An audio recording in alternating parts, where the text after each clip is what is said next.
In the words of Gene Hackman as Lex Luthor in Superman 4, The Quest for Peace, I made you, and I can destroy you. Without Fox News, there is almost certainly no President Donald Trump. No other media outlet has advocated for this president and his policies like Fox. No other media outlet has defended most every move Trump has made, no matter how outrageous, like Fox. Spy in the Trump campaign. I'm shocked to hear that they put a spy in the campaign. Deep state spying scheme. And no past president has ever so directly promoted a media outlet like Trump has done for Fox. She's my friend and she's your friend, Justice Janine. Laura, how good has Laura been, right? Do we like Tucker? I like Tucker. All of which makes the recent rift between Trump and his favorite media network all the more intriguing and also enlightening. The situation is this. Fox News is, like CNN and MSNBC, hosting town hall events for some of the 20-plus Democrats running for president in 2020. In the run-up to the Fox town hall with South Bend Mayor Pete Buttigieg in mid-May, Trump took to Twitter to blast away. Quote, hard to believe that @Fox News is wasting airtime on Mayor Pete, as Chris Wallace likes to call him. Fox is moving more and more to the losing wrong side in covering the Dems.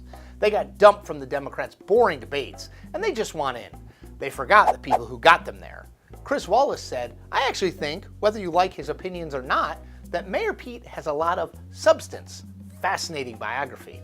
Gee, he never speaks well of me. I like Mike Wallace better. And Alfred E. Newman will never be president. End quote. Okay. That prompted this response from Britt Hume, the senior political analyst for Fox News. Quote, say this for Buttigieg. He's willing to be questioned by Chris Wallace, something you've barely done since you've been president. Oh, and covering candidates of both parties is part of the job of a news channel. Fight, fight, fight, fight. Trump's willingness to publicly scold Fox News is a relatively recent development, but it's growing more and more common as the network continues to dedicate more and more coverage to the 2020 Democratic race and, yes, a little less time to Donald Trump. Quote, so weird to watch crazy Bernie on @Fox News, Trump said after Bernie Sanders' town hall on Fox News in mid-April. Not surprisingly, @Brett Baier in the audience was so smiley and nice. Very strange. And now we have @Donna Brazil? End quote. The most important word in that previous tweet is we. Why does it matter so much? Because Trump reveals by the use of that word that he sees Fox News as his network. They're all in this together in Trump's mind. How could Fox News turn on Trump by giving airtime to the Democrats who want to beat him in 2020? I ask. Sidebar. There are a group of journalists, Brett Baier, Chris Wallace, Shep Smith jump to mind, on Fox News who shouldn't be lumped into this all-Trump, pro-Trump, all-the-time category. They tend to shoot straight. End of sidebar.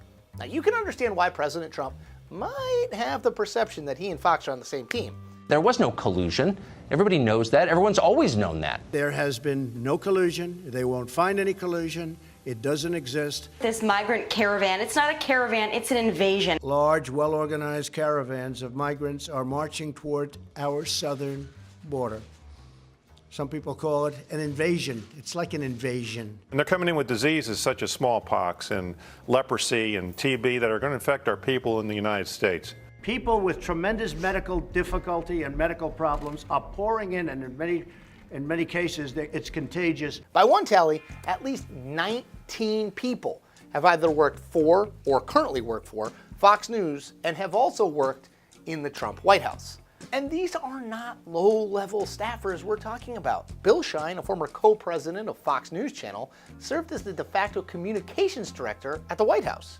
One-time Fox News anchor Heather Nauert served a stint as the lead spokesperson for the State Department. And she was replaced in that job by Morgan Ortagus, who was, you guessed it, a Fox News contributor. Now the pipeline works the other way too. Hope Hicks, the former White House communications director and a close confidant of this president, is now the chief communications officer at Fox News's parent company. Then there are the high-profile Fox News personalities who remain as employees of the network but are openly rooting for Trump. The network's morning show, Fox and Friends, is shameless in its pro-Trump boosterism and has the rating success to prove that that strategy works. The president's Fox friends did what they could to put a smiley face on the fact that their artist of the deal lost more than $1 billion in 10 years. And I'll warn you in advance, you're about to see someone spin so hard, it could very well make you throw up.